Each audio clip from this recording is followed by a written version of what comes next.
მესამე სექტორის საკონსტიტუციო სასამართლოს მიმართავს ინფორმაციის თავისუფლების განვითარების ინსტიტუტი ადმინისტრაციული კოდექსის იმ მუხლის არაკონსტიტუციურად გამოცხადებას ითხოვს, რომელიც სასამართლოების მხრიდან საიდუმლოების შემცველი ინფორმაციის გავრცელებას კრძალავს. მთავარი მოტივი, რის გამოც არასამთავრობო ორგანიზაციამ საჩევრის მომზადება გადაწყვეტა, რეზონანსული საქმეების სასამართლო განხილვებს და გამოტანილ განჩინებებს უკავშირდება. საკანონმდებლო ხარვეზებს პარლამენტშიც ადასტურებენ. საჯარო ინფორმაცია ღიაა გარდა კანონით გათვალისწინებული შემთხვევებისა და დადგენილი წესების პერსონალურ მონაცემებს სახელმწიფო ან კომერციულ საიდუმლოებას მიკუთვნებული ინფორმაციისა. ადმინისტრაციული კოდექსის ეს მუხლი და კანონი პერსონალურ მონაცემთა დაცვის შესახებ მესამე სექტორისათვის სადავო და კონსტიტუციური სარჩელის მომზადების საფუძველი გახდა. ინფორმაციის თავისუფლების განვითარების ინსტიტუტის წევრების თქმით, მაშინ, როდესაც სასამართლოს შემაჯამებელი აქტებისა თუ სარეზოლუციო ნაწილის გამოთხოვნით მიმართავენ, სასამართლო მათ უარს უცხადებს.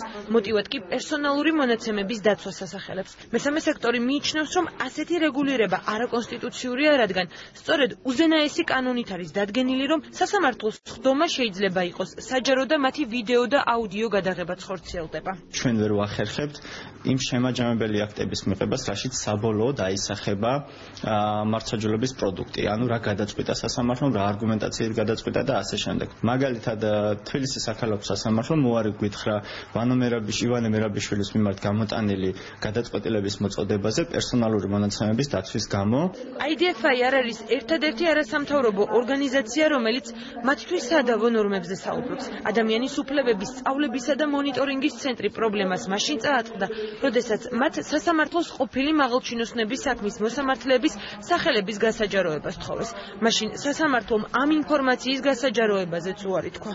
მოქმედი კანონმდებლობა განსაზღვრავს განსაკუთრებული კატეგორიის პერსონალური მონაცემების ჩამონათვალს, ამათ შორის არის სასამართლობაც და კანონის მიხედვით განსაკუთრებული კატეგორიის პერსონალური მონაცემების გასაჯაროება და მესამე პირისთვის გადაცემა თვით ამ პირის წერილობითი თანხმობის გარეშე არის დაუშვებელი.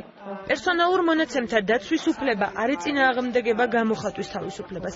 ასეთია პერსონალურ მონაცემთა დაცვის ინსპექტორის აპარატის პოზიცია. თუმცა აპარატში მიაჩნიათ, რომ არსებული კანონმდებლობა დახვეწას საჭიროებს და ამ მიმართულებით ცვლილებები უკვე დაანონსეს.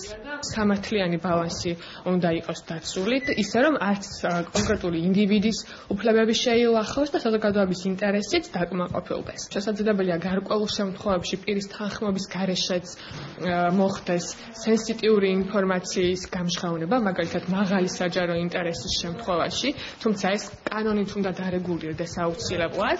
არასამთავრობო ორგანიზაციების დაბრკოლებებს კანონმდებლობით ხსნის მმართველი გუნდი. ოპოზიციას კი მიაჩნია, რომ ამ დაბრკოლებებს თავად სასამართლო ხელისუფლება ქმნის.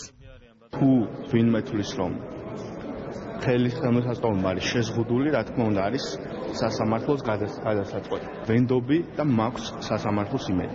სასამართლო თავად ბლოკავს ამ ინფორმაციას, ეს არის ძალიან სამწუხარო, ამგვარი ინტერპრეტაცია ეძლევა კანონებს და სასამართლო უნდა თქვას თავის სიტყვა. ჯერ უცნობია მიიღებს თუ არა საკონსტიტუციო სასამართლოს სარჩელს წარმოებაში. პერსონალურ მონაცემთა დაცვის ინსპექტორის აპარატი კი ცვლილებათა პაკეტს უახლოეს მომავალში საკანონმდებლო ორგანოს წარუდგენს.